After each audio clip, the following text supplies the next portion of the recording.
Good morning to all of you.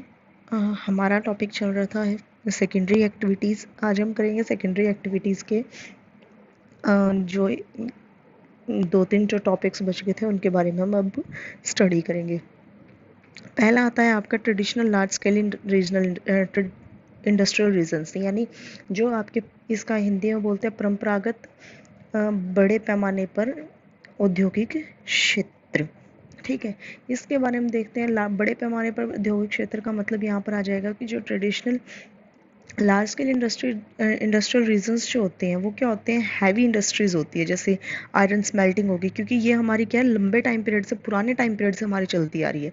जब तक हम आयरन ओर को निकाल के उसको हम प्रॉपर फॉर्म में, ट्रेडिशनल फॉर्म में उसको कन्वर्ट नहीं, मतलब एक तरह से उसको प्योरीफाई करके जब तक हम नहीं चलते, वो पुराने टाइम में भी वही काम होता था, उसको प्योरीफाई करके उसके अंदर से जो प्योरिटीज़ है वो निकाल ली जाती थी। आज के टाइम में भी वही काम हो रहा है, तो इसलिए हम कह सकते हैं ये क्या है, आपका एक ट्रेडिशनल काम है जो पुराने टाइम में भी चलता था और आज के टाइम में भी चलता है।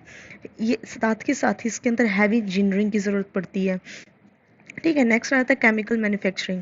केमिकल मैन्युफैक्चरिंग भी इसी तरह से काम करती है, क्योंकि पुराने टाइम में भी हमारे कुछ केमिकल्स की ज़रूरत पड़ती थी, आज भी हम उन केमिकल्स को यूज़ कर रहे हैं, तो उनकी मैन्युफैक्चरिंग जो की जाती है वो क्या हो जाएगी, आपकी ट्रेडिशनल लार्ज स्केल इंडस्ट्री आ जाएगी।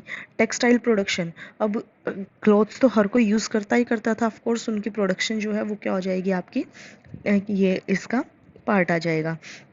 नेक्स्ट क्या है, इसके अंदर बताया गया है, ये आपकी जो इंडस्ट्रीज़ है, ये कहाँ पर जो मेटल स्मेल्टिंग जो इंडस्ट्रीज़ थी, ये आपकी जहाँ पर कोयला ज़्यादा पाया जाता है उनके आसपास पाई जाती थी, क्योंकि इन और साथ के साथ जो ये जो इंडस्ट्रीज़ थी इनको स्मोक स्टॉक इंडस्ट्रीज़ भी बोलते थे, या फिर हिंदी में कह सकते हो धुएं वाली इंडस्ट्रीज़ कह सकते हो, या चिमनी धुएं जो ये क्या बोलते हैं इसे, जो स्मोक देती है, जो इंडस्ट्रीज ज़्यादा से ज़्यादा धुआं प्रोड्यूस करती है, वो वाली इंडस्ट्रीज इनको बोला जाता है। और ये इंडस्ट्रीज इसीलिए क्या करती हैं, क्योंकि इनको अंदर कोयले की ज़्यादा ज़रूरत पड़ती है, इसी वजह से ये इंडस्ट्रीज पॉल्यूशन इंडस्ट्रीज भी हो सकती हैं, क्योंकि ये क्या है, ज़्यादा से ज़्यादा पोल्यूशन जो है वो प्रोड्यूस करने का काम करते हैं, इसी वजह से इनको पोल्यूशन इंडस्ट्रीज भी बोला जाता है, पोल्यूटिंग इंडस्ट्रीज कह सकते हो आप। नेक्स्ट, जो रूअर वैली, या फिर कह सकते हो जर्मनी का जो राइन रिवर के पास एक रूअर वैली नाम का एक फील्ड है, जहाँ पर आपको बहुत ज़्यादा क्वांटिटी में कोयला पाया जाता है, यानी कोल पाया जाता है। ये जो इंडस्ट्रीज़ हैं, यहाँ पर क्या है, क्या किया जाता है, यहाँ पर iron and steel manufacturing industries यहाँ पर डेवलप्ड की गई हैं। और ये जो आपका ये रूअर वैली है, ये आपकी जर्मनी के अंदर भी फैली हुई है, साथ में बेल्जियम में भी फैली हुई है, साथ के साथ फ्रांस में भी फैली हुई है, और इधर दूसरी साइड से नीदरलैंड के अंदर भी ये फैली हुई है, यानी काफ़ी 3-4 कंट्रीज़ में इकट्ठा मिलकर ये फैली हुई है। और यहाँ पर आपकी जो इंडस्ट्रीज़ पाई जाती हैं, यहाँ पर सारी की सारी हैवी मटेरियल मेटल इंडस्ट्रीज़ पाई जाती है, चाहे वो आयरन एंड स्टील इंडस्ट्रीज़ हो जाए, या फिर दूसरे जो मेटल्स हैं उनको स्मेल्टिंग करने की जो इंडस्ट्रीज़ आ जाती है, वो इंडस्ट्रीज़ आ जाती है यहाँ पर, जिनमें हमें हीट की भी ज़रूरत पड़ती है, क्योंकि हमें कोयले से हीट मिलती है, तो कोयला वहाँ पे आ जाएगा। और साथ के साथ दूसरा जो रॉ मटेरियल है, चाहे वो आपका किसी भी फॉर्म में हो, आयरन ओर हो गया या फिर दूसरा बॉक्साइट वगैरह हो गया, वो सारी की सारी चीज़ें वहाँ पर अवेलेबल हो जाती हैं, वहाँ उस एरिया के अंदर ये आपकी रूरल वैली है यहाँ पर। और यहाँ पर आपकी काफ़ी सारी इंडस्ट्रीज़ भी पाई जाती है। फिर यहाँ पर जो इंडस्ट्रीज़ है, यहाँ पर इंडस्ट्रीज़ होने के रीज़न क्या है, क्यों यहाँ पर इंडस्ट्रीज़ पाई जाती है। फर्स्ट, जो रूअर कोलफील्ड एरियाज़ है वो क्या है, बहुत यूरोप का सबसे बड़ा क्या है, कोयला सप्लाई करने वाला एरिया आ जाता है।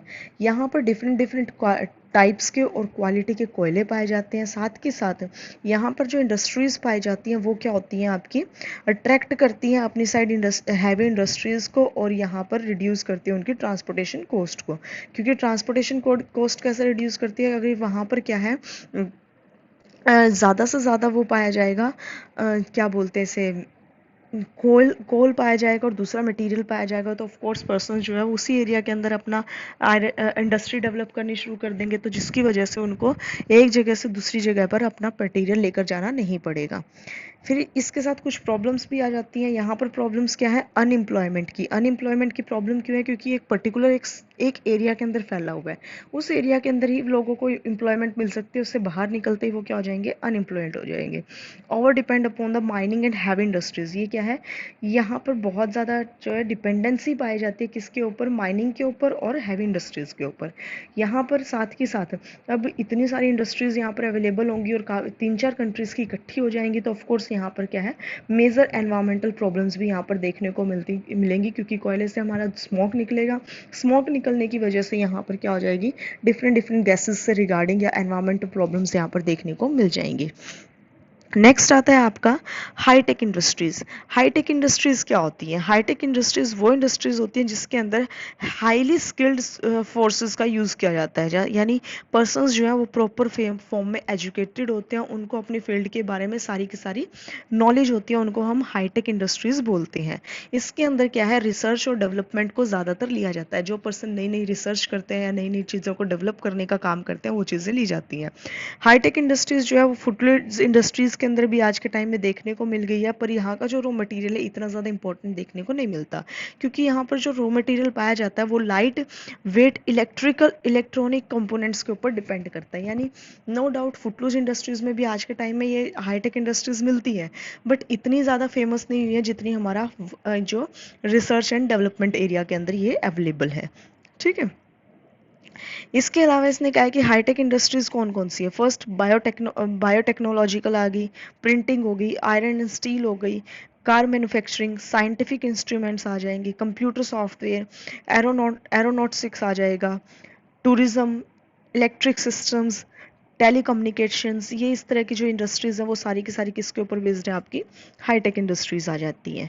नेक्स्ट आ जाता है टेक्नोपोल। क्या होता है, टेक्नोपोल का मतलब होता है वो एरिया जहाँ पर हाई टेक्नोलॉजी डेवलप की जाती है और ये एग्लोमरेशन कर दिया जाता है किसके साथ, इसका टेक्नोलॉजिकल कंपनीज के साथ। यानी ये क्या होती है, एक तरह से आपकी अगर बात की जाए तो ये वो इंडस्ट्रीज होती हैं जिसके अंदर हम नई नई टेक्नोलॉजीज़ को और अच्छी टेक्नोलॉजीज़ को डेवलप करने का काम करते हैं, और साथ के साथ यहाँ पर क्या होता है, हमारी जो छोटी छोटी कंपनीज होती हैं वो आपस में मर्ज होकर या इकट्ठी होकर एक बड़ी कंपनी को डेवलप करने का काम करती हैं। उस एरिया को हम क्या बोलते हैं, टेक्नोपोल बोलते हैं। नॉर्मल फॉर्म में हम कह सकते हैं वो एरिया जहाँ पर काफ़ी सारी ये टेक्नोलॉजी रिगार्डिंग जो कंपनीज है वो पाई जाएंगी, उस प्रॉपर एरिया को हम टेक्नोपोल कह सकते हैं। हिंदी में इसको बोलते हैं प्रौद्योगिकी ध्रुव। प्रौद्योगिकी ध्रुव वही चीज़ नाम से ही पता चल रहा है, जहाँ पर ज़्यादा से ज़्यादा टेक्नोलॉजी पाई जाएगी, जहाँ से टेक्नोलॉजी स्टार्ट होगी वो उस एरिया को हम टेक्नोपोल बोलेंगे। ठीक है, नेक्स्ट आता है सिलिकॉन वैली। अब सिलिकॉन वैली क्या है, यूएसए के अंदर ही एक रीजन है जिसमें आपका क्या है, सिलिकॉन नाम का सिलिकॉन वैली नाम की एक जगह है। ये बहुत ज़्यादा फेमस है, और ये आपकी किस वजह से फेमस हुई थी, क्योंकि यहाँ पर क्या है, पुराने टाइम पीरियड पर काफ़ी सारी हाईटेक इंडस्ट्रीज़ यहाँ पर डेवलप होनी शुरू हो गई थी, और आसपास के जो पर्सन्स थे, जो एजुकेटेड पर्सन्स थे, हाईली एजुकेटेड पर्सन्स थे, उन्होंने क्या किया, अपनी एजुकेशन को देखते हुए इस एरिया के अंदर आकर के अपना एम्प्लॉयमेंट करनी शुरू कर दी, और जिसकी वजह से यहाँ पर एक छोटी अगर इंडस्ट्री भी डेवलप होती थी, वो भी ये हाई टेक पर्सनस के माइग्रेट होने की वजह से वो क्या हो जाती थी, बहुत ज़्यादा फेमस होनी शुरू हो जाती थी और जल्दी ही वो पॉपुलर हो जाती थी, जिसकी वजह से ये जो एरिया है वो एक तरह से सिलिकॉन वैली के नाम से फेमस हो गया, या फिर कह सकते हो ये हाई टेक्नोलॉजी के हार्टलैंड की फॉर्म में ये एरिया जो है फेमस होना शुरू हो गया था। यानी जो हाईटेक इंडस्ट्रीज़ हैं उनके हार्ट की फॉर्म में ये डेवलप होना शुरू हो गया था ये एरिया, तो इसी वजह से इसको एक इम्पॉर्टेंट प्लेस के नाम से डिफाइन किया गया है हमारी जो इंडस्ट्रियल एरिया है उसके अंदर।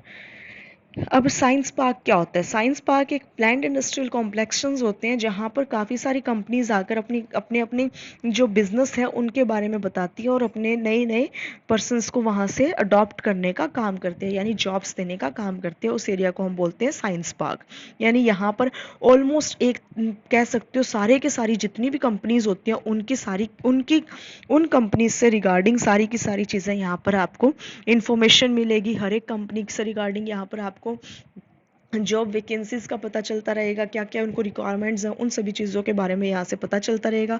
और साथ के साथ किस टेक्नोलॉजी के ऊपर वो बेस्ड काम करते हैं और कैसी कैसी टेक्नोलॉजीज़ वहाँ पर यूज़ की जाती हैं, उन सभी चीज़ों के बारे में हमें साइंस पार्क में कंफर्म होता चला जाता है। उस एरिया को हम क्या कहते हैं, साइंस पार्क एरिया बोलते हैं। ये एक तरह से इंडस्ट्रियल कॉम्प्लेक्स होता है जिसके अंदर हर एक इंडस्ट्री के बारे में हमें पता होता है।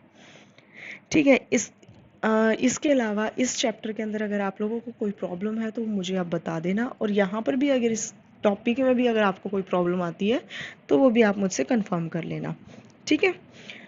और यहाँ पर आपका सेकेंडरी एक्टिविटीज़ का जो चैप्टर है वो कंप्लीट हो गया है। बाकी आगे जैसे ही आपका होगा, जो भी चैप्टर शुरू होगा वो मैं आपको बता दूँगी।